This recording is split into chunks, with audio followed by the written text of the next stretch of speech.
सादा प्रणाम, मैं हूं हिमांशु द्विवेदी और स्वागत है आपका हमारी खास पेशकश चर्चा में। चर्चा के तहत आज हमारा विषय दिलचस्प भी है और बहुत ज्यादा अफसोसनाक भी।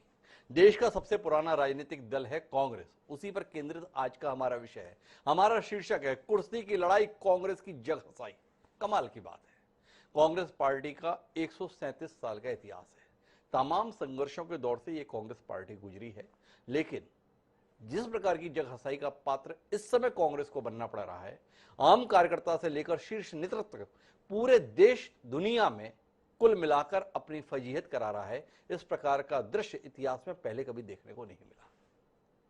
गांधी परिवार ने फैसला लिया है कि अब वह कांग्रेस पार्टी का नेतृत्व नहीं करेगा। गांधी पार्टी से इतर कोई नया चेहरा पार्टीजन चुने, यह फैसला गांधी परिवार का है। और इस फैसले के क्रियान्वयन के तहत घूम फिरकर बात केंद्रित हुई थी अशोक गहलोत पर, जो राजस्थान के मुख्यमंत्री हैं। पर कमाल इस बात का है कि अशोक गहलोत को राजस्थान का मुख्यमंत्री का पद कहीं ज्यादा आकर्षक और लुभावना दिख रहा है वनस्पत कांग्रेस पार्टी के राष्ट्रीय अध्यक्ष, वो पार्टी जिसके पास 137 साल का इतिहास है, वो पार्टी जिसने पिछले लोकसभा चुनाव में देश भर में तकरीबन 12 करोड़ लोगों का मत हासिल किया है, वह पार्टी जिसके अनगिनत सांसद हैं, अनगिनत विधायक हैं। उस पार्टी का नेतृत्व करने के स्थान पर महज 200 सदस्यों वाली विधानसभा में कुल जमा 100-125 लोगों का नेतृत्व करना अशोक गहलोत को ज्यादा रास आ रहा है। क्यों रास आ रहा है, ये सवाल है। और इस सवाल की बुनियाद में यह भी महत्वपूर्ण बिंदु है कि जिस राजस्थान की धरती पर कांग्रेस पार्टी ने अपने आप को दोबारा से खड़ा करने के लिए तमाम फैसले लिए थे, उनमें से एक फैसला था एक व्यक्ति एक पद का सिद्धांत। पर अशोक गहलोत ने चाहा कि इस सिद्धांत को उनके संदर्भ में लागू ना किया जाए। उन्होंने यह भी चाहा कि वो भले ही कांग्रेस के राष्ट्रीय अध्यक्ष बनाए जाए, लेकिन मुख्यमंत्री बने रहें। जब राहुल गांधी, सोनिया गांधी और तमाम कांग्रेस जन ने कहा कि नहीं, ये संभव नहीं है, तो उसके बाद वे मन मारकर अशोक गहलोत तैयार हुए कुर्सी छोड़ने के लिए तथाकथित तौर पर और अध्यक्ष पद की जिम्मेवारी लेने के लिए। लेकिन कल जिस प्रकार का घटनाक्रम राजस्थान में घटित हुआ है, उससे पूरा देश भौचक है। हुआ क्या, कांग्रेस पार्टी की तरफ से नियुक्त 2 पर्यवेक्षक जयपुर पहुंचे, मुख्यमंत्री निवास पहुंचे, मुख्यमंत्री अशोक गहलोत भी मौजूद रहे। मौका था विधायक दल की बैठक का, लेकिन यह तमाम नेता इंतजार करते रहे और गहलोत के अपने ही समर्थक विधायक गहलोत के ही घर पर आने से इंकार कर दिए। उन्हें मुख्यमंत्री के पास बैठक करने के स्थान पर संसदीय कार्य मंत्री के घर पर बैठक करना ज्यादा रास आया और वहां बैठक ही नहीं किए, बल्कि साथ साथ उस बैठक में एक फैसला लेकर सीधे विधानसभा अध्यक्ष के पास गए और सामूहिक रूप से अपने इस्तीफे विधानसभा अध्यक्ष सीपी जोशी को सौंप दिए। कहा गया है 3 शर्तें हमारी। एक, कि कांग्रेस पार्टी के अंतर्गत नया नेता उन 102 विधायकों के बीच में से चुना जाए जिन्होंने 2 साल पहले सचिन पायलट के नेतृत्व में हुई बगावत के दौरान कांग्रेस पार्टी का साथ दिया था।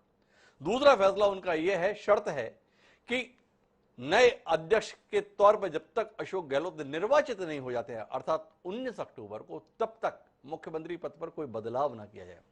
और तीसरा फैसला उनका यह है कि जो भी नया मुख्यमंत्री बने वो अशोक गहलोत की पसंद का बने।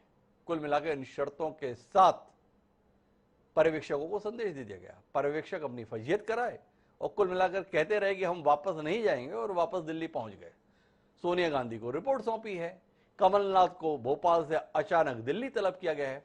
अब बातें इस प्रकार की चल रही हैं कि शायद अशोक गहलोत को अध्यक्ष ही ना बनाया जाए, पर अशोक गहलोत अध्यक्ष नहीं बनेंगे और मुख्यमंत्री बने रहेंगे। ऐसी चुनौती देके कमाल है।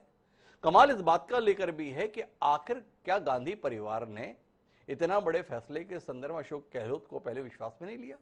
सवाल इस बात का भी है कि लोग मान रहे थे कि अशोक गहलोत का इतिहास जो पिछले 40-45 साल का है, वो गांधी परिवार के प्रति वफादारी का है। एक मौका आया और वफादारी दांव पर लग गई। तो कुल मिलाकर इस पूरे घटनाक्रम ने कांग्रेस के संदर्भ में जो उम्मीद राहुल गांधी की पदयात्रा के साथ पैदा हुई थी, उस पर पानी फिरने के हालात बन गए। इसी पर हम बात करेंगे, समझने की कोशिश करेंगे कि यह राजनीतिक घटनाक्रम क्या भारतीय जनता पार्टी की राह आसान कर रहा है। क्या यह घटनाक्रम कांग्रेस की ताबूत में आखिरी कील तो साबित नहीं होने जा रहा है। और साथ ही समझने की कोशिश करेंगे क्या राहुल गांधी को विवश होकर एक बार फिर पार्टी के अध्यक्ष पद की जिम्मेदारी संभालने के लिए बाध्य तो नहीं किया जा रहा है। इस दिलचस्प चर्चा का हिस्सा बनने के लिए कई खास मेहमान हमारे साथ मौजूद हैं, उनसे आपका परिचय कराएं और गर्मा गर्म इस राजनीति के विषय पर कुछ गर्मा गर्म बात करें। उससे पहले समय है आज के विचार सूत्र का। तो हमारा आज का विचार सूत्र कमाल का है। हमारा विचार सूत्र ये कहता है कि सव्वाता जिम्मम गच्छन्ति नेते जिम्मम गते सतित, अर्थात नेता के कुटिल चलने पर सबके सब अनुयायी भी कुटिल ही चलने लगते हैं। अंगुत्तर निकाय से यह विचार सूत्र हमें मिला था। अब कुटिल चाल कांग्रेस नेतृत्व में नहीं चली, कुटिल चाल अशोक गहलोत ने चली, यह आपके मंथन का विषय है। पर विधायक किसके कहने पर चले, क्या यह सवाल बहुत पेचीदा है, यह भी आपके जहन में रहे। और इसके साथ अपनी चर्चा को आगे बढ़ाते हैं, जिसका हिस्सा बनने के लिए हमारे चार खास मेहमान हैं। हमारे साथ प्रताप भानु शर्मा है, कांग्रेस पार्टी के प्रामाणिक कार्यकर्ता और नेता है, मध्य प्रदेश कांग्रेस के उपाध्यक्ष हैं, कई बार सांसद रहे, तकरीबन 5 दशक कांग्रेस को मजबूत करने में खपा दिए। उनकी मजबूती करने के तमाम प्रयासों का परिणाम आज जिस रूप में दिख रहा है, उसे वह कैसे देख पा रहे, जानने में हमारी दिलचस्पी है। हमारे साथ में चिंतामणि मालवीय जी हैं, भारतीय जनता पार्टी का तेज तर्रार चेहरा है, कांग्रेस के ऐसे दृश्य देखने के लिए हमेशा लालायित रहते हैं, मन पसंदीदा विषय रहता है उनका, तो आज बेहद उत्साहित है। समझेंगे उनसे उनके उत्साह के कारणों को। हमारे साथ पवन शर्मा जी हैं, आम आदमी पार्टी के प्रवक्ता हैं। आम आदमी पार्टी की ओर से राघव चड्ढा मुखर चेहरा है, उन्होंने एक ट्वीट किया, कमाल का ट्वीट किया, बोले कांग्रेस वेंटिलेटर पर है, अर्थात कांग्रेस का मरने का समय आ गया है। 2024 मोदी बनाम केजरीवाल, राघव चड्ढा ने इस पूरे घटनाक्रम के बीच में अपनी पार्टी की संभावनाएं देख ली है। पवन शर्मा जी से समझेंगे इतनी जल्दी इतनी बड़ी संभावनाएं कैसे देख लेते हैं वो, और इन सब के बीच में निष्पक्ष और बेबाक राय देने के लिए हम सबके बेहद सम्माननीय वरिष्ठ पत्रकार राघव अचल जी भी हैं। आप सभी का स्वागत है। चर्चा की शुरुआत माननीय प्रताप भानु शर्मा जी से करते हैं। प्रताप भानु जी से समझने की कोशिश करते हैं, लेकिन उससे पहले एक दिलचस्प बात बताते हैं। अशोक गहलोत कल कांग्रेस विधायक दल की बैठक से पहले जैसलमेर से तकरीबन 130 किलोमीटर दूर एक गांव गए थे। वहां एक माता का मंदिर है, तनौट माता का मंदिर उसे कहा जाता है। तनौट माता के मंदिर की बड़ी महिमा है। बताया जाता है कि 1965 और 1971 के युद्ध में पाकिस्तान की सेना ने जब भयंकर गोलाबारी की तो भारतीय सेना के तमाम जवान उस मंदिर के अंदर शरण लिए हुए थे। तकरीबन 450 गोले बम उस मंदिर परिसर के अंदर गिरे, पर माता का प्रभाव ऐसा था कि एक भी बम फटा नहीं। वो बम आज भी वहां संग्रहालय में सुरक्षित रखे हुए हैं। ऐसा चमत्कारिक स्थान तनौट माता का मंदिर है। अशोक गहलोत कल उसी तनौट माता के मंदिर में दर्शन करने के लिए गए, पूजा अर्चना करने के लिए गए, और वहां से निकलने के बाद में जो बम फूटा है वो कमाल का है। तो माता रानी का क्या संदेश लेकर अशोक गहलोत आए, हम समझने की कोशिश कर रहे हैं। हम तो समझ नहीं पाए। प्रताप भानु शर्मा जी हमारे साथ हैं, उन्हीं से समझते हैं क्या समझ पाए वो अपने साथ के इस नेता के संदर्भ में। जिस समय पर अशोक गहलोत पहली बार सांसद बने थे, प्रताप भानु शर्मा भी उस समय पर पहली बार सांसद बने थे। तो अपने इस पुराने साथी के वर्तमान प्रयास और प्रभाव को लेकर प्रताप भानु कितने आनंदित हैं या कितने उदास, जानने में दिलचस्पी हमारी। थोड़ा बताइए ना प्रताप भानु जी, अपने पुराने साथी के इस प्रताप के संदर्भ में। जरूर बताएंगे डॉक्टर हिमांशु साहब। वैसे ये मसला इस समय उलझा हुआ है, अभी पूरा सुलझा नहीं है। ये डिबेट एक आध 2 दिन बाद होती तो शायद आपको पूरा नजरिया आपको क्लियर हो जाता। जब एक तरफ राहुल गांधी की यात्रा, पद यात्रा राष्ट्रीय स्तर पर चल रही है और अशोक गहलोत जी के नाम को हम राष्ट्रीय अध्यक्ष, कांग्रेस के राष्ट्रीय अध्यक्ष के रूप में देख रहे हैं, तो हर कार्यकर्ता के मन में ये उम्मीद बंधी है कि ये एक अनुभवी नेता है, परिपक्व नेता है, भाजपा से लड़ने का जज्बा है इनके अंदर, और भाजपा के लोटस ऑपरेशन को जिस बेहतरीन तरीके से जमीनी लड़ाई लड़कर इस व्यक्ति ने फेल कर दिया था 2 साल पहले, वो व्यक्ति यदि कांग्रेस का अध्यक्ष बनेगा तो निश्चित रूप से कार्यकर्ताओं के लिए और हम सब के लिए एक अच्छा मनोबल, एक अच्छे नेता के रूप में साबित होगा। जैसा आपने कहा 80 में ये भी जीत कर आए थे राजस्थान से, जोधपुर से, और मैं भी विदिशा से जीतकर लोकसभा में गया था। इंदिरा जी के निकट काम करने का मौका, राजीव जी के निकट काम करने का मौका अशोक गहलोत जी को बेहतरीन तरीके से मिला है, जिम्मेदारियों के साथ मिला है, और पद और जिम्मेदारियों के साथ मिला है। यदि मैं कहूं तो ये भी अतिशयोक्ति नहीं है। और यदि उनका राष्ट्रीय अध्यक्ष के रूप में, कांग्रेस प्रेसिडेंट के रूप में हमारे पार्टी हाईकमान ने, सोनिया जी ने, राहुल गांधी जी ने तय किया, तो उसमें कार्यकर्ताओं की भावना जुड़ी हुई है, इसमें कोई दो मत नहीं है। पर जो घटनाक्रम कल वहां के विधायकों ने किया या हाईकमान के जो ऑब्जर्वर्स हमारे गए, उनसे जो व्यवहार उनका था, वो एक दुखित करने वाला या पार्टी लाइन, अनुशासन की लाइन में या पार्टी की स्थापित परंपराओं के अनुरूप नहीं था। यदि हम गौर करें कि अशोक गहलोत की नियुक्ति भी एक ही लाइन के प्रस्ताव के अनुसार एआईसीसी के अध्यक्ष राहुल गांधी जी को अधिकृत किया था, उसी पर उनकी नियुक्ति हुई थी। और जब कोई भी केंद्रीय पर्यवेक्षक जाते हैं किसी स्टेट में, चाहे वो कांग्रेस के जाएं, चाहे भाजपा के जाएं या किसी भी राजनीतिक दल के जाएं, उनका ये दायित्व होता है कि हर एक विधायक से इंडिविजुअल एक एक करके चर्चा करें। कभी सामूहिक दबाव में या सामूहिक चर्चा नहीं करते हैं। यदि विधायक वह चर्चा करना चाहते थे तो केंद्रीय ऑब्जर्वर ने कह रखा था, मीटिंग फिक्स कर दी थी, अशोक गहलोत जी के निवास पर हो गई थी। पर ये दबाव बनाना, इस्तीफे देने की बात करना, इससे अशोक गहलोत जी की या उन विधायकों के, विधायक दल के नेता की छवि को इन्हें धूमिल किया है। और राष्ट्रीय स्तर पर जो अशोक गहलोत के बारे में हम सबकी धारणा एक विश्वसनीय और अच्छे कर्मठ जुझारू कार्यकर्ता और नेता के रूप में बनी हुई है, उसको एक सेटबैक तो अभी फिलहाल लगा है। अब केंद्रीय हाईकमान किस तरह से समाधान करते हैं, वो बाल उनके कोर्ट में है, वो एक दो दिन में चीज सामने आ जाएगी। परंतु जो एक प्रक्रिया होती है मुख्यमंत्री या जी, मैं बीच में रोकता हूं और आपसे समझना चाहता हूं, यह अध्यक्ष पद का संदर्भ में इतना लिजलिजापन क्यों आ गया है? भारतीय राष्ट्रीय कांग्रेस का राष्ट्रीय अध्यक्ष हम तो समझते थे बड़ा गरिमापूर्ण पद है, बड़ा प्रभावी पद है, बड़ा जिम्मेदारी और सम्मान का पद है। पर एक राज्य का मुख्यमंत्री होना आदमियों को ज्यादा भारा है, बजाय इस पार्टी का राष्ट्रीय अध्यक्ष होना।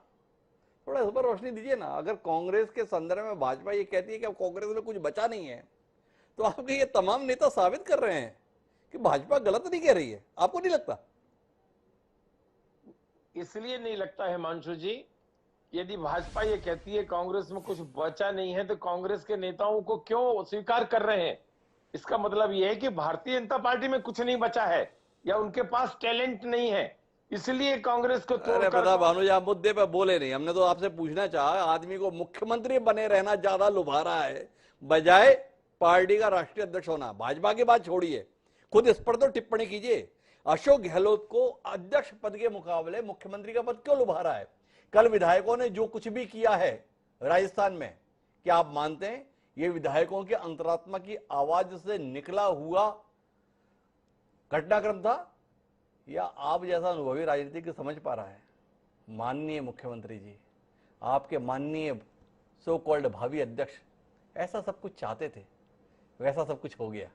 क्या बोलते हैं? इतना तजुर्बा आपका है, इतना अनुभव आपका है, इतनी समझ आपकी है, कुछ समझ पाए आप इसे? ज्ञानवर्धन करेंगे, आपकी जानकारी के लिए हम जानकारी देंगे जी। अशोक गहलोत स्वयं कह चुके थे कि वो राष्ट्रीय अध्यक्ष का चुनाव का पर्चा भरने जा रहे हैं 18-19 तारीख, 28-29 तारीख को वो दिल्ली जाके राष्ट्रीय अध्यक्ष का पर्चा भरेंगे। और विधायक दल को जब मीटिंग हुई थी, तो जब केंद्रीय ऑब्जर्वर्स ने वहां पर जयपुर में उनके निवास पर आयोजित करी थी, तो दूसरी समानांतर बैठक करने का या उसमें जाने का कोई औचित्य नहीं था। और जब एक ग्रुप समूह बनाकर राष्ट्रीय नेतृत्व पे दबाव बनाया जाता है, तो कांग्रेस का कोई भी कांग्रेस अध्यक्ष किसी दबाव में कोई निर्णय नहीं लेता। ये बात हमेशा से चली आई है और आज भी ये लागू होगी। अब ये इस समय हम एनालिसिस नहीं करके बता सकते आपको कि ये अशोक गहलोत भानु जी के लिए थोड़ा मुश्किल है। पार्टी के प्रामाणिक कार्यकर्ता और नेता कैसे कह दें गहलोत जी ने ऐसा कराया, पर बाकी लोग तो समझ ही रहे होंगे। मैं इसे समझने के लिए अचल जी के पास जब आऊंगा तब उनसे पूछूंगा। अभी तो चिंतामणि जी के पास रुक करता हूं और चिंतामणि जी से जानना चाहता हूं, आपका किरदार उस समय काम नहीं आया, इस बार बड़ा काम आ रहा है। चिंतामणि जी, पायलट जी को उस समय पर आपने ड्राइविंग सीट पर बिठाया था, उस समय मंजिल पर नहीं पहुंचा पाए, पर वही पायलट कांग्रेस की सरकार को राजस्थान में अस्थिर करने में बड़े काम आ रहे हैं, ऐसा लग रहा है। कितने मुग्ध हैं आप अपनी इस उपलब्धि पर? 2 साल बाद ही सही सफलता कुछ दिख रही है, और राजस्थान में नहीं देश में दिख रही है। जिन गहलोत के बूते कांग्रेस पार्टी 2024 में मोदी जी को चुनौती देने जा रही थी, वो गहलोत राजस्थान में कांग्रेस के लिए चुनौती खुद बन गए। इस हालात पर कितनी प्रसन्नता, कितना उत्साह, कितना उल्लास चिंतामणि जी, केवल चेहरे को ही समझे या कुछ कहेंगे भी?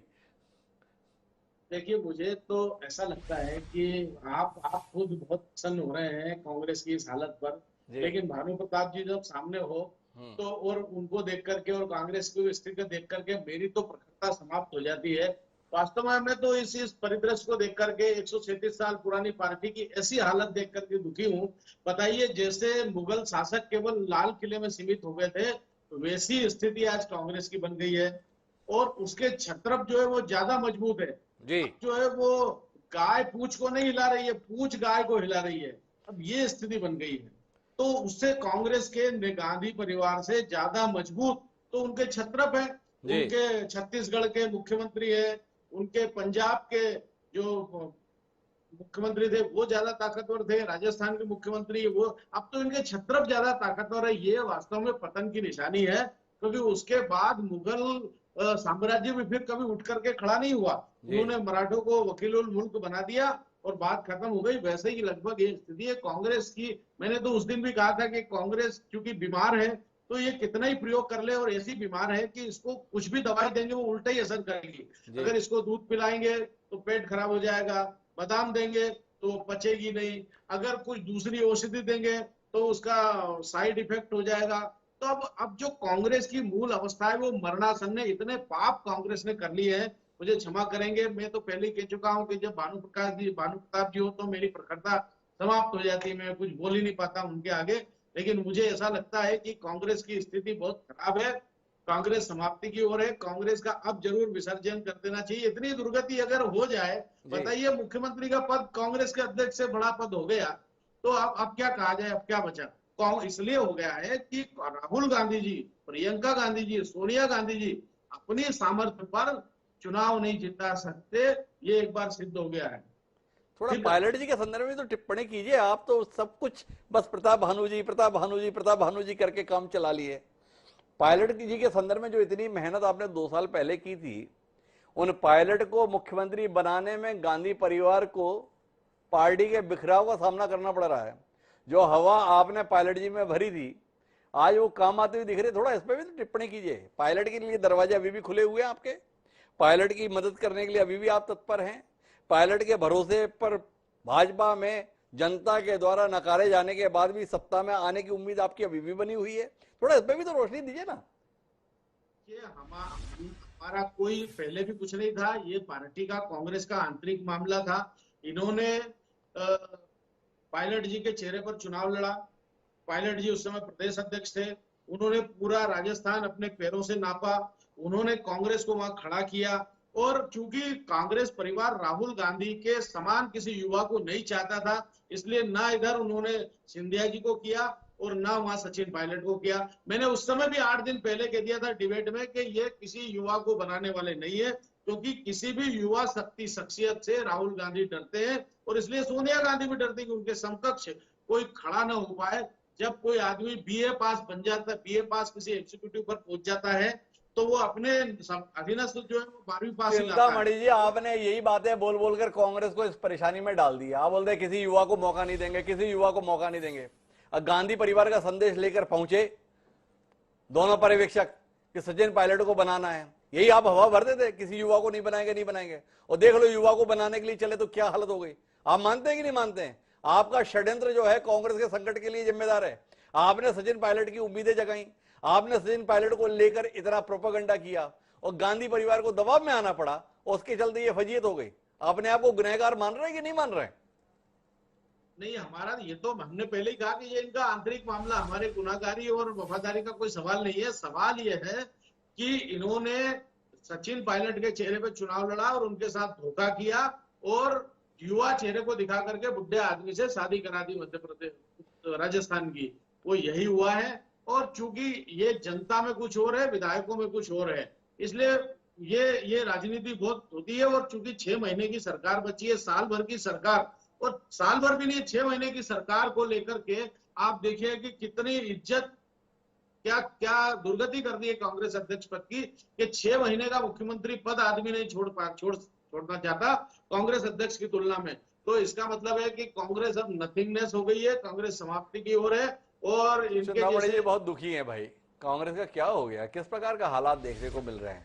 लेकिन इन हालात को लेकर एक पार्टी अपने लिए बड़ी संभावना देख रही है, उसका नाम है आम आदमी पार्टी। अचानक उसे लगा कि सब कुछ उसके लिए ही हो रहा है। तो पवन शर्मा जी हमारे पास हैं, तो पवन शर्मा जी थोड़ा रोशनी दीजिए। एक राजस्थान में थोड़ा सा संकट क्या आया, पूरे देश में आपको अपने लिए संभावना दिख गई। उत्तराखंड में आपने पानी नहीं मांगा, गोवा में आपको जमीन नहीं मिली, तमाम राज्यों में कोई हालात नहीं, पर कांग्रेस थोड़ा सा कष्ट में क्या आई, आपके नेता पूरे देश जीतने के लिए एक बार फिर हुंकार भरने लगे। थोड़ा बताएं, क्या कांग्रेस ने पूरा का पूरा डील आपके साथ कर ली क्या, जो आपको इतनी संभावनाएं दिख गई?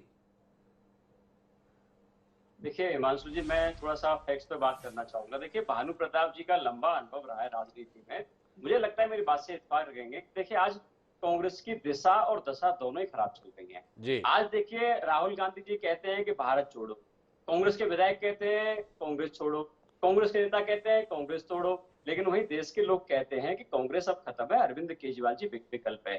और इसके पीछे की वजह क्या है? देखो लोग कहते हैं, उनके पीछे रीजन है उनके पास। जब जब देखिए भाजपा के एंटी इनकम्बेंसी के खिलाफ देश के लोगों ने कांग्रेस को बहुमत दिया, कांग्रेस ने क्या किया? कांग्रेस के विधायक बिक गए। गोवा का उदाहरण अभी आपके सामने है, कुछ दिन पहले की बात है। गोवा में पूरी कांग्रेस खत्म हो गई, पूरी कांग्रेस भाजपा में विलय हो गई। पंजाब का उदाहरण आप देख लीजिए, पंजाब के कांग्रेस के एक्स मुख्यमंत्री थे, वो आज भाजपा ज्वाइन कर चुके हैं। बहुत सारे ऐसे राज्य हैं, मध्य प्रदेश का उदाहरण आप ले लीजिए। जब जब लोगों ने भाजपा के खिलाफ कांग्रेस को मैंडेट दिया, कांग्रेस उस मैंडेट को संभाल नहीं पाई, वो सारा मैंडेट भाजपा के पास पहुंच गया। जिस तरह से भाजपा पूरे देश में ऑपरेशन लोटस चला रही है, वो अपनी अपोजिशन की सारी राज्य सरकारों को गिराकर उनके विधायक खरीद कर अपनी सरकार बनाने का काम कर रही है, कांग्रेस उसमें हेल्प कर रही है। उसके वजह ये है कि नेतृत्व की थोड़ी कमी है। लेकिन आज देखिए देश के लोग ये देखना चाह रहे हैं, उनको लगता है कि भाई देखिए भाजपा ने हमारे विधायक खरीदने की कोशिश करी, आम आदमी पार्टी का एक विधायक खरीद नहीं पाए, ना दिल्ली में खरीद पाए ना पंजाब में खरीद पाए। तो लोगों को ये भरोसा अब आम आदमी पार्टी पे है कि जिस तरह से कांग्रेस के विधायक बिक के भाजपा की जी बीच में सरकार। रोकना चाहूंगा, ये जो आप लोगों का प्रलाप है ना कि एक आम आदमी पार्टी के विधायक को खरीद नहीं पाए, हमें आज तक एक आदमी नहीं मिला जिसने ये कहा हो कि हमने खरीदना चाहा। आप ही ऐसे अनोखे लोग मिले हैं जो ये बताते हैं कि हमें खरीदा जा रहा है और हम बिक नहीं रहे हैं। खरीदार भी आप ही रहते हैं और ना बिकने वाले की घोषणा करने वाली आप होते हैं। दुकानदार भी आप हैं और क्रेता भी आप हैं। क्रेता और विक्रेता समान रहते हुए इस खेल के संदर्भ में कमाल है आपका। कोई एक व्यक्ति तो बताइए जिसके संदर्भ में ये हो कि भाई इन्होंने खरीदने की कोशिश की और देखिए ये खरीद नहीं पाए। आज तक तो बता नहीं पाए, सब हवा में चलाते हैं। नहीं, कोई हवा में हमारी बात नहीं है। देखिए उदाहरण बहुत सारे हैं। हाँ। कुछ ही दिन पहले की बात है, पंजाब में भाजपा के बहुत बड़े नेता हैं, उन्होंने कहा कि 40 विधायक आम आदमी पार्टी के हमारे संपर्क में है। चलिए छोड़ दीजिए हमारी बात।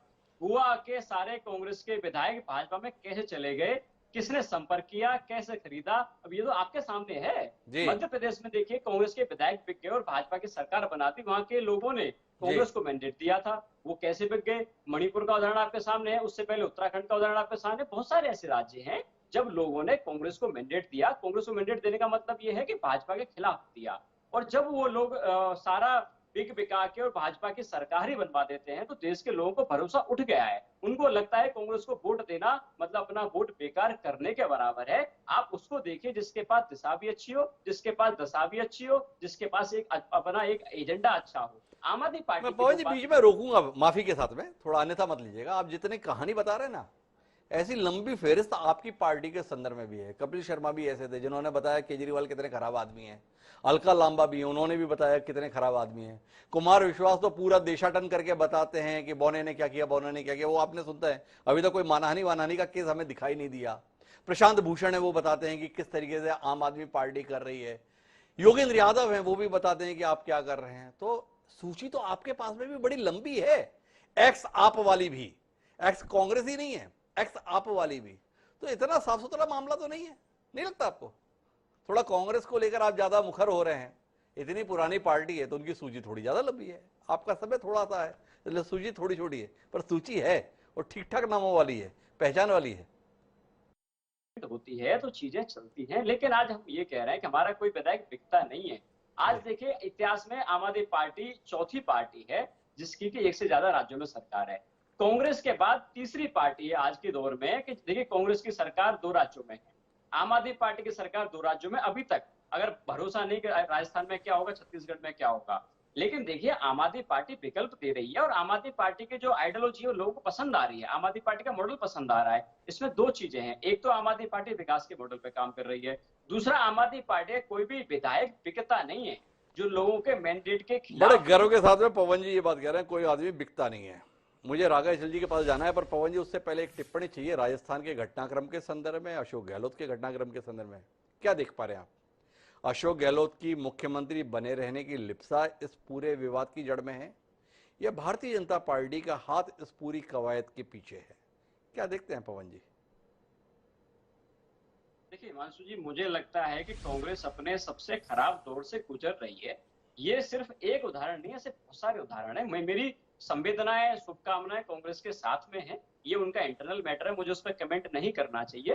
पर देखिए हालत जैसे भी है, वो देश के आगे ले जाने की दिशा में हालत नहीं है, वो देश को पीछे ले जाने की दिशा में हालत है। उसकी वजह से राजस्थान को देखिए सारा नुकसान भुगतना पड़ रहा है, वहां की जनता को नुकसान भुगतना पड़ रहा है। मुझे लगता है कांग्रेस को अपने अंदर बैठ के चिंता करनी चाहिए। भारत जोड़ते जोड़ते कांग्रेस को तोड़ने का जो सिलसिला चालू हो गया है, कांग्रेस के लोग देखिए राजस्थान में इकलौती इनकी सरकार जो थी, जो कहते थे कि विधायक वहां टूट नहीं रहे, ठीक है चल रहे हैं, आज उनकी विधायक को देखिए, आधे विधायक कह रहे हैं ये बनना चाहिए, आधे विधायक कह रहे हैं वो बनना चाहिए। कभी मुझे लगता है इनको बैठ के अपनी चिंता इस पे जाहिर करनी चाहिए, निष्कर्ष निकालना पवन जी की चाहिए। संवेदना है कांग्रेस के साथ में, बहुत संवेदना के साथ हैं, लेकिन उसके साथ में अपनी संभावना देखने से नहीं चूक रहे हैं, ये भी एक कमाल है। लेकिन सबके बीच में मैं राघव अचल जी के पास में थोड़ी निर्मम टिप्पणी के लिए रुक कर रहा हूं। क्या कहेंगे अचल जी? अभी भी भाजपा को कोस ले, अभी भी नरेंद्र मोदी का नाम का प्रलाप कर ले, या आप मानते हैं वाकई कांग्रेस को शून्य से शुरू होने की जरूरत है? एक पपेट रखना चाहा गांधी परिवार ने अशोक गहलोत के रूप में, तो अशोक गहलोत ने बता दिया वो कठपुतली नहीं है, संदेश है साफ। समझ पाएगा गांधी परिवार? हाँ द्विवेदी जी, देखिए बहुत ही इस समय कांग्रेस की जो स्थिति है बहुत रोचक दौर से गुजर रही है। मैं संकट का दौर तो नहीं कहूँगा, संकट तो कांग्रेस ने बहुत झेले हैं, लेकिन रोचक स्थिति है इस हिसाब से कि कांग्रेस की दशा दुर्दशा को देख करके भारतीय जनता पार्टी भी के मन में भी लड्डू फूट रहे हैं और आपके मन में भी लड्डू फूट रहे हैं। कांग्रेस का जो सबसे बड़ा नेता माना जाता है, कहा जाता है, वो इस समय सड़कों पर है, एक पदयात्रा का संचालन कर रहा है जिससे पूरी भारतीय जनता पार्टी आतंकित है जी। लेकिन खुश इसलिए है कि पार्टी की ईंटें खिसक गई। तो आप ये देख लीजिए कांग्रेस का इतिहास के अध्यक्ष पद को लेकर के ऐसे दौर, आपने अपने शुरुआती टिप्पणी में कही थी कि ऐसे दौर नहीं आए, ऐसे दौर आए और उन्होंने अपनी इस दौर से निकल के पपेट ही बैठा है। कठपुत सीताराम केसरी को याद कर लीजिए, देवकांत बरोड़ा को याद कर लीजिए, और अब अगर गहलोत का नाम उस लिस्ट में शामिल हुआ है और वो भया दोहन करना मैं चाहते हैं। रोकना चाहूंगा माननीय अचल जी, मेरी जो टिप्पणी थी वो ये थी कि कोई व्यक्ति को अध्यक्ष बनाना चाहे और वो अध्यक्ष बनने के संदर्भ में इंकार करते हुए मुख्यमंत्री बने रहने के लिए लालयित हो, ऐसा इतिहास मुझे दिखाई नहीं दिया। आपको दिखाई दिया अचल जी? आप कहेंगे कि हाँ अध्यक्ष बनने के लिए वो सब कुछ छोड़ने को तैयार थे? देखिए हमारा करेक्शन गड़बड़ हो गया है। जी अचल जी, आपको सुनाई दे रही है मेरी आवाज? हाँ आवाज, हाँ देखिए ये बिल्कुल एक अनूठी घटना है कि कांग्रेस का जो सिंबॉलिक नेतृत्व है, जो सर्वमान्य नेतृत्व है, जिसको अध्यक्ष पद सौंप रहा है, वो मुख्यमंत्री बना रहना चाहता है। इसकी वजह है जी, इसकी वजह आप देखिए, प्रताप भानु जी हमारे सामने बैठे हैं और गहलोत को मुझसे ज्यादा समझते हैं मेरे ख्याल से। गहलोत को ये योग्यता अपनी मालूम है कि वो कठपुतली बन के तो कांग्रेस के अध्यक्ष रह सकते हैं, लेकिन जैसे गहलोत राजस्थान में है, जयपुर में है, वैसे गहलोत दिल्ली में नहीं हो सकते। तो गहलोत का ये डर है और इसी डर से वो एक दरवाजा खोल के रखे हुए हैं और नेतृत्व को खुले तौर पर मैं कहता हूँ ब्लैकमेल कर रहे हैं। लेकिन कांग्रेस के जितने सड़े गले अंग हैं, आप ये मान के चलिए, चाहे उसमें इसके पहले आजाद थे, इसके पहले सिब्बल थे, और अब हो सकता है कल को गहलोत भी सचिन पायलट की तरह, जैसे कैप्टन अमरिंदर सिंह 80 साल की उम्र में अवलियत अपनी राजनीतिक बदल लेते हैं, ये भी बदल लें।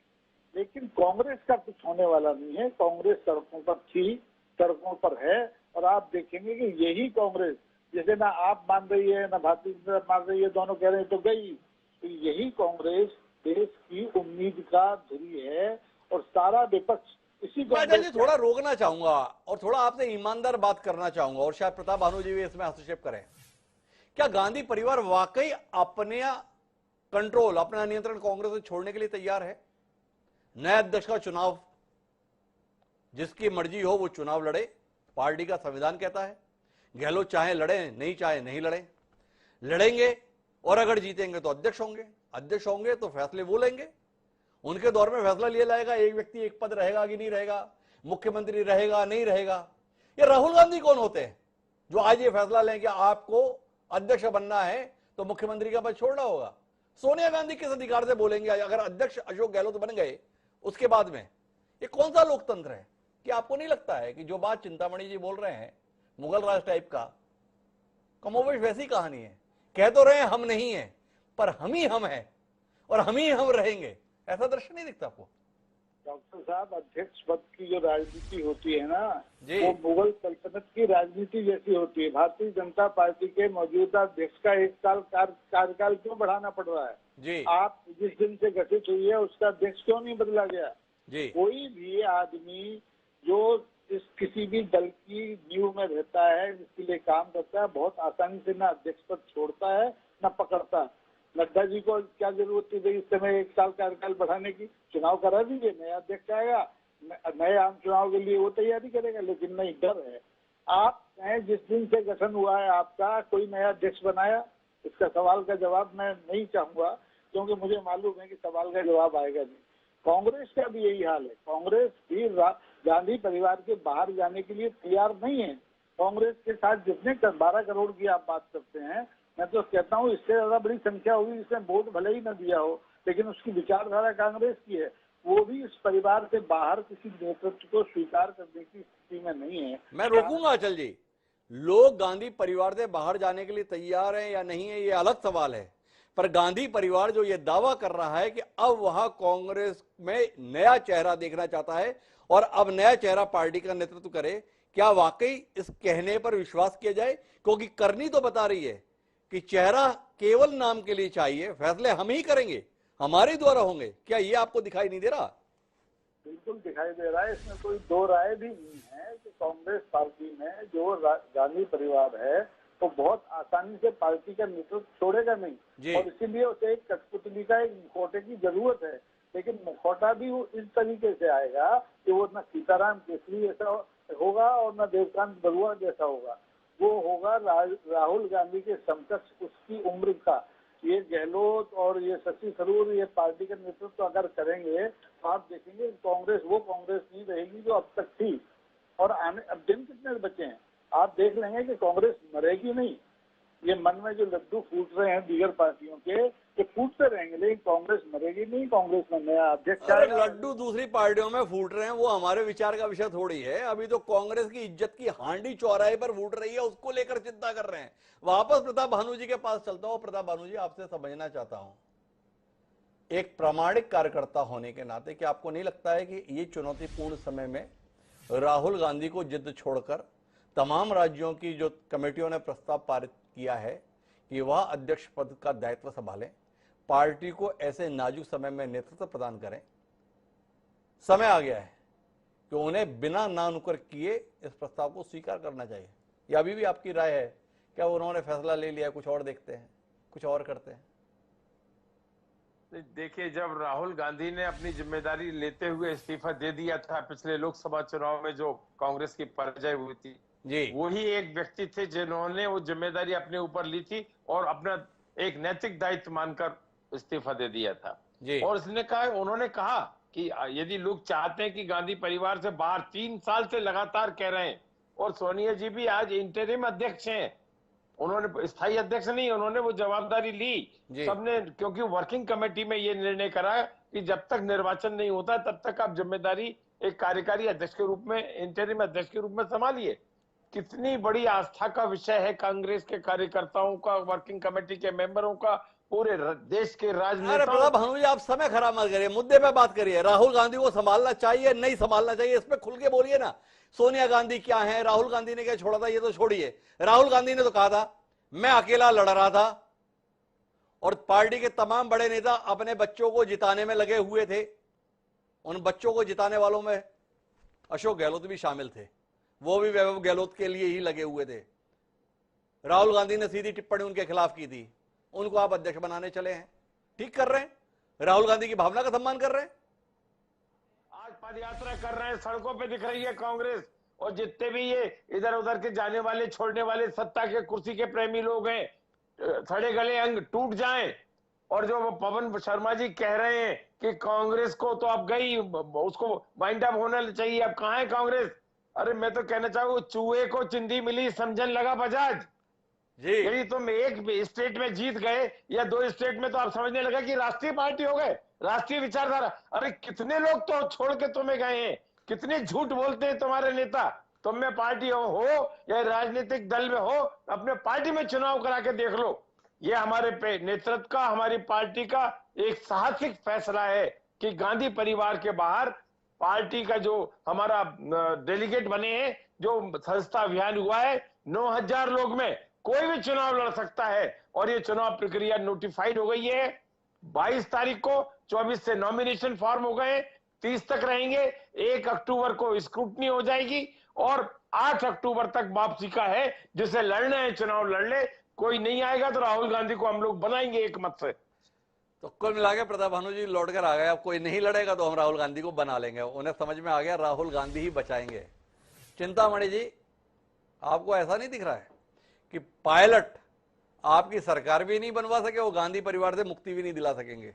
प्रताप भानु जी ने बोल दिया है कोई अगर नहीं लड़ेगा तो हम राहुल गांधी को बना लेंगे। राहुल गांधी फिर आ रहे हैं और सड़क से आ रहे हैं, घबरा तो नहीं गए आप? नहीं, हम तो आनंद उठा रहे हैं उनकी यात्रा का, क्योंकि वो सिर्फ सड़क नाप रहे हैं। जैसे उन्हीं के पार्टी के नेता ने कह दिया, जैसे गडरिये जो चलते हैं हजारों किलोमीटर कोई असर नहीं छोड़ते, वैसे ही कर रहे हैं। लेकिन मैं आप पार्टी के पवन शर्मा जी से जरूर कहना चाहूंगा कि जितनी अनक्रेडिबल आप पार्टी है आज, उतनी कोई पार्टी भारत के इतिहास में नहीं रही। और ये किस तरह की बात करते हैं, एक सांसद इनका नहीं है लोकसभा में, और बात करते हैं कि हम कांग्रेस का विकल्प है। कांग्रेस के पास आज भी 13 करोड़ वोट है जो डल चुके हैं। दूसरी बात यह है कि न केवल वो आप नकारात्मक आधारों पर आप पार्टी बात करती है कि कांग्रेस के विकल्प में, बीजेपी के विकल्प में कांग्रेस को चुना। आप कांग्रेस का सही मूल्यांकन नहीं कर रहे, विकल्प में नहीं चुना। कांग्रेस एक स्थापित पार्टी है, हमने उनकी नीतियों के खिलाफ अपनी नीतियों में विश्वास अर्जित किया। आपके पास ना नीति है, ना नीयत है, ना ईमानदारी है। और आप देखना कि सबसे ज्यादा दुर्गति यदि किसी पार्टी की होनी, और जो पंजाब में आपकी सरकार आई है वो एक्सीडेंटल सरकार है, उसका कोई वो आप देखिए कि सबसे ज्यादा दुर्गति वहां होने वाली है। और अब दिल्ली भी आपके पास चला जाएगा, सबसे ज्यादा नोटा से आपके से ज्यादा तो नोटा को वोट मिले उत्तराखंड और उत्तर प्रदेश में, और यही अब गुजरात में होने वाला है। आप बिल्कुल ऐसा मत कीजिए, इस देश की राजनीति को इतना आसान मत समझिए। एक्सीडेंटल जीत आपको मिल गई है, और कम से कम पवन जी आपने कमाल कर दिया।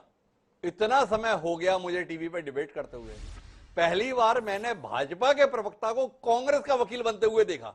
यह उपलब्धि अगर आई है तो केवल और केवल आपके कारण आई है। पवन जी आपको बधाई हो इस उल्लेखनीय सफलता के लिए। प्रताप भानु जी भी आपको धन्यवाद देना चाहिए। प्रताप भानु जी कुछ कहना चाहेंगे?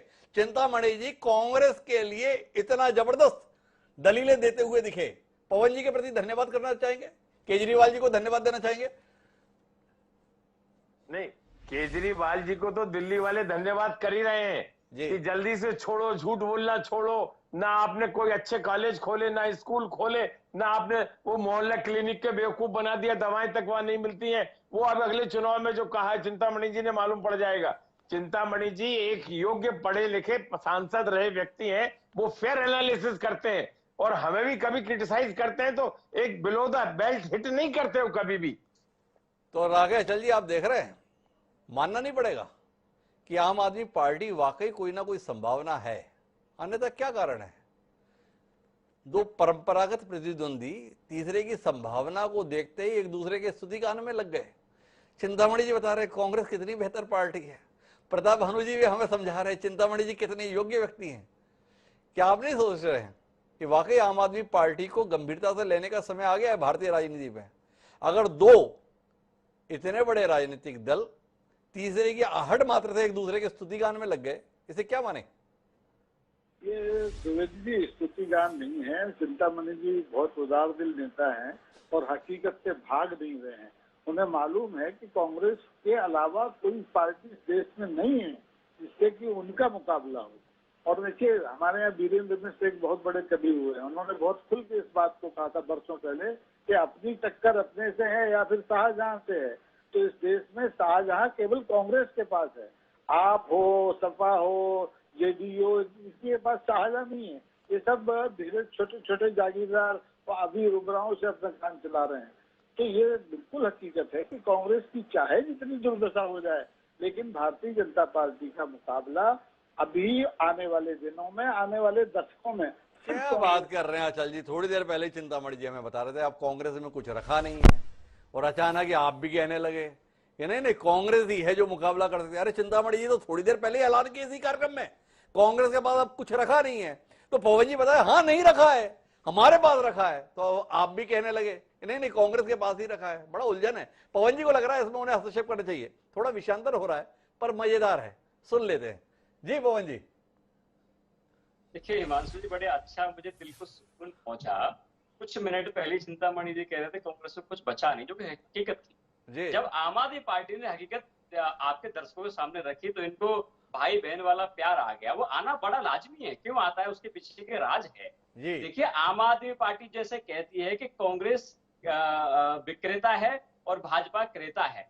जब जब कांग्रेस अपने विधायक बेचती है, भाजपा को आसानी होती है। जब देश के लोग, देखिए हमको राजनीति समझनी पड़ेगी, जब जब देश के लोगों ने भाजपा के खिलाफ गुस्सा दिखाया जिस भी राज्य में, और वहां पर कांग्रेस को मैंडेट दिया है, तो भाजपा को वहां पर सरकार बनाने में बड़ी आसानी हुई। उसकी वजह ये रही कि कांग्रेस के समर्थन से इनके विधायक टूटे, बड़ी आसानी इनको होती है। तो कांग्रेस इनके लिए सॉफ्ट कॉर्नर आज भी है। लेकिन आम आदमी पार्टी ये कह रही है कि भाई आज से देखिए सारी पार्टियां अब जोड़ तोड़ की राजनीति करती हैं, इसको तोड़ लीजिए, इसको गिरा दीजिए, यहाँ सरकार बना लीजिए। लेकिन आम आदमी पार्टी ये कह रही है हमको जोड़ तोड़ की राजनीति नहीं आती, हमको मुद्दों पे काम करना आता है। आज मुझे लगा, कुछ सेकंड के लिए मुझे उम्मीद बंधी थी कि ये नेता कह रहे थे कि देखिए आम आदमी पार्टी ने दिल्ली में ये किया, वो किया, ये नहीं किया। ऐसा होना चाहिए। आप हमको हमारी कमियां बताइए, हम तो तैयार बैठे हैं। कम से कम स्कूल अस्पतालों पे, रोजगार पे, महंगाई पे, बेरोजगारी पे बात तो करिए। आप उससे बात करने से बच रहे हैं। आज कांग्रेस आज इस उलझन में उलझी हुई है कि इनका राष्ट्रीय अध्यक्ष कौन बनेगा। ये अध्यक्ष नहीं बना पा रहे, देश को क्या दिशा दे पाएंगे। भाजपा इसमें उलझी हुई है, कब कब कांग्रेस के विधायक जीते, इनको विधायक खरीदने का मौका मिले, बैकडोर से सरकार बनाने का। वाकई आपकी ये बात सच है कि कांग्रेस अपने अध्यक्ष नहीं बना पा रही, या देश एक लंबे अंतराल के बाद में वास्तविक लोकतंत्र किसी पार्टी पे देख रहा है। एक अध्यक्ष के तौर पर निर्वाचन की प्रक्रिया चल रही है। निर्वाचन के तहत तमाम चेहरे अपनी दावेदारी कर रहे हैं, मंथन कर रहे हैं, अपने आप को नाप रहे हैं, आंक रहे हैं, कितना उनके पास समर्थन है, कितना उनके पास वोट है। कुल मिलाकर एक लोकतंत्र राजनीतिक दल में दिख रहा है। क्या इसको खारिज कर दिया जाए? क्या इसको नजरअंदाज किया जाए? ये सवाल है। लेकिन सबके बीच में पहले चिंतामणि जी का हस्तक्षेप सुनते हैं और फिर चिंतामणि जी से समझने की कोशिश करते हैं। जिस कांग्रेस को आप परिवारवादी पार्टी बताया करते थे, उसका लोकतांत्रिक स्वरूप सामने दिख रहा है। लोग आपस में भिड़ रहे हैं, उलझ रहे हैं, विचार कर रहे हैं, मंथन कर रहे हैं। क्या यह दृश्य भाजपा कभी दिखा पाएगी? आपकी स्थापना को तकरीबन 42 साल हो गए। राष्ट्रीय अध्यक्ष पर कभी खुलकर चुनाव होते हुए देश देख नहीं पाया लोगों की पार्टी के अंदर। चिंतामणि जी, कुछ उम्मीद करें कि आप लोकतंत्र के पैरोकार अपनी पार्टी में राष्ट्रीय अध्यक्ष का विधिवत निर्वाचन करके दिखाएंगे, या मनोनयन से काम चलाएंगे? ये पता नहीं चला कौन सी राष्ट्रीय परिषद हुई, जेपी नड्डा जी का कार्यकाल बढ़ गया। कमाल है। कैसा लोकतंत्र, कैसा राजनीतिक दल।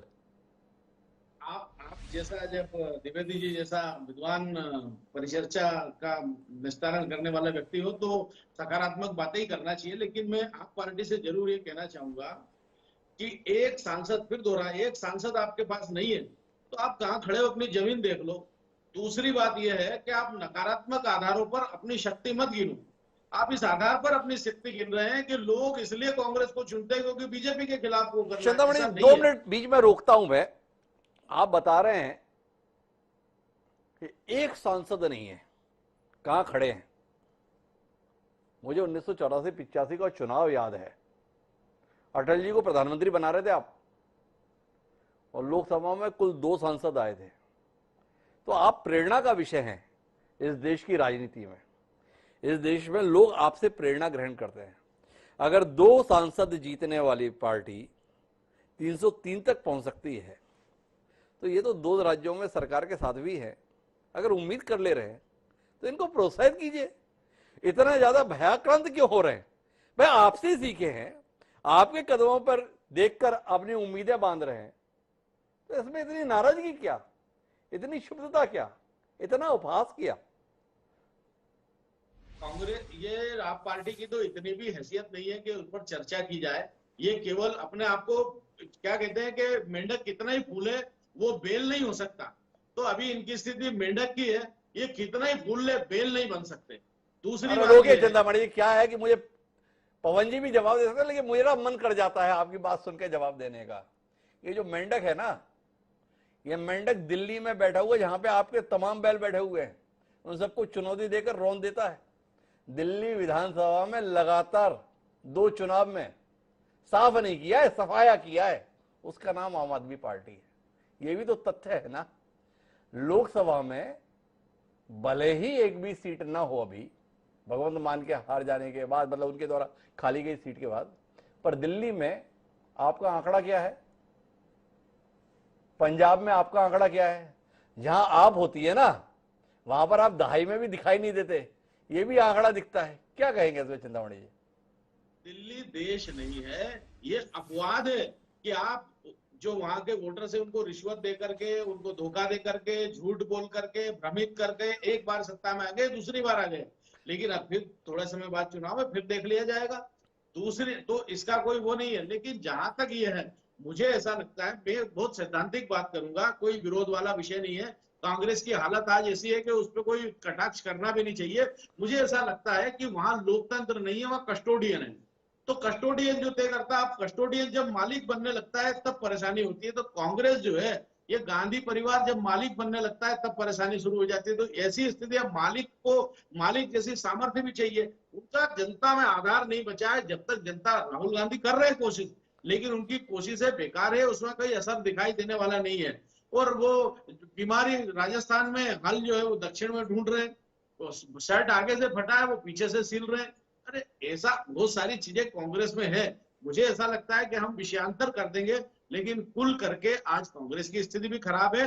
और आप पर तो बात करना ही बेकार है। आप पे तो बात करना ही बेकार है, लेकिन कांग्रेस की हालत को लेकर चिंतामणि जी का मन रो रहा है, वो दुखी है, बहुत द्रवित हो रहे हैं।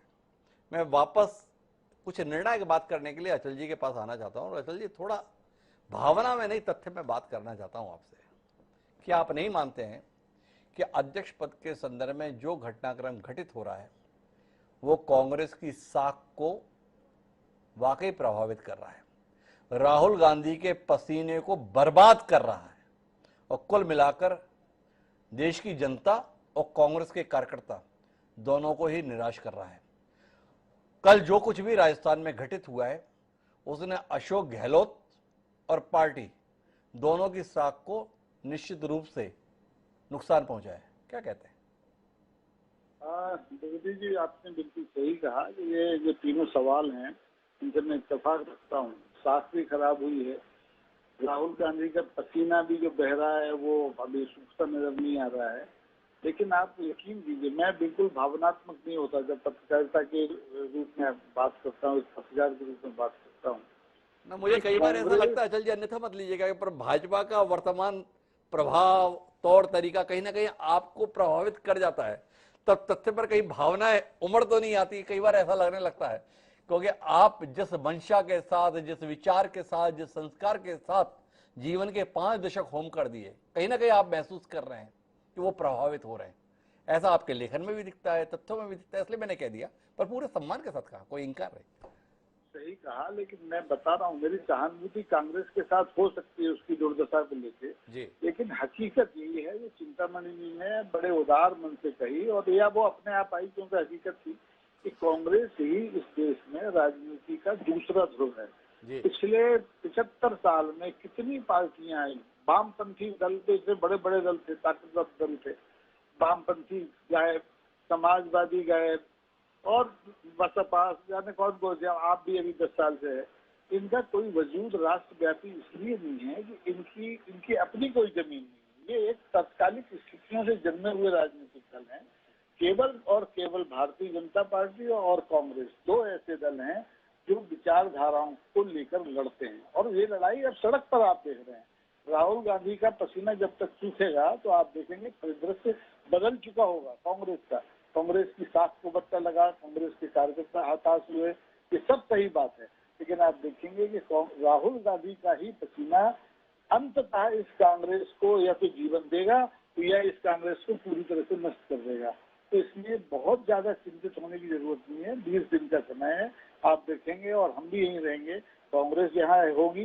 चिंतामणि जी, तो एक आखिरी टिप्पणी दीजिए अचल जी, क्या आप इत्तेफाक नहीं रखते हैं कि ऐसे माहौल में, ऐसी चुनौतीपूर्ण परिस्थितियों में राहुल गांधी को अध्यक्ष पद का दायित्व भी संभाल लेना चाहिए? सड़क पर तो लड़ ही रहे हैं, संगठन के संदर्भ में भी नेतृत्व दे लें, या आपको लगता है नहीं चलने दीजिए जो चल रहा है? अंततः राहुल गांधी ही इस पार्टी का नेतृत्व संभालेंगे। वो पहले सड़क के जरिए अपनी ताकत, अपनी महत्ता इस देश में प्रतिपादित कर रहे हैं, और 150 दिन के बाद आप देखेंगे वो ही इस दल के नेता होंगे, इस पार्टी के नेता होंगे। उसमें न गहलोत दिखाई देंगे, न थरूर दिखाई देंगे, और न कोई तीसरा आदमी तो दिखाई कुल मिला देगा। के उत्तर मिल तो गया हमारी पूरी बहस का। अचल जी का कहना है कि कुल मिला के नेता तो राहुल गांधी ही रहेंगे। तो हम तब से पूछ रहे थे अशोक गहलोत को अध्यक्ष बनने के मुकाबले मुख्यमंत्री पद क्यों भा रहा है? उत्तर अचल जी से निकल कर आया, भाई नेतृत्व तो राहुल गांधी को ही करना है, तो केवल औपचारिक अध्यक्ष बने रहने में किसी मुख्यमंत्री की दिलचस्पी क्यों रहे? इसलिए अशोक गहलोत को लगता है कि हम जयपुर में ही ठीक रहे। अब पार्टी है कि ये बात समझने के लिए तैयार नहीं, तो गहलोत ने अपने तरीके से पार्टी को समझाने का प्रयास कर दिया। क्या पार्टी नेतृत्व इस बात को समझ पाया? जानने में दिलचस्पी रहेगी। पार्टी नेतृत्व ने अगर समझ लिया तो 30 तारीख को अशोक गहलोत नामांकन नहीं भरेंगे, और अगर अशोक गहलोत ने नामांकन भरा तो उसके बाद पार्टी का हाल क्या होगा, इसके लिए हम अगला कार्यक्रम होने का इंतजार करेंगे। बहरहाल इतना तय है, इस पूरे घटनाक्रम ने कांग्रेस के संदर्भ में जो उम्मीद पिछले 15-17 दिन में पसीना बहा कर राहुल गांधी ने पैदा की थी, उस पर पानी पड़ा है। क्या कांग्रेस कार्यकर्ता पानी पड़ने की इस कोशिशों को बर्दाश्त कर पाएंगे? जानने में दिलचस्पी रहेगी। आप सभी मेहमानों का बहुत बहुत धन्यवाद हमारे साथ इस चर्चा का हिस्सा बनने के लिए। समय है अब आज की प्रासंगिक पंक्तियों का। कमाल की पंक्तियां हमें मिली हैं, आम कांग्रेस कार्यकर्ता की ओर से निकली हुई बात इन पंक्तियों में समझिए।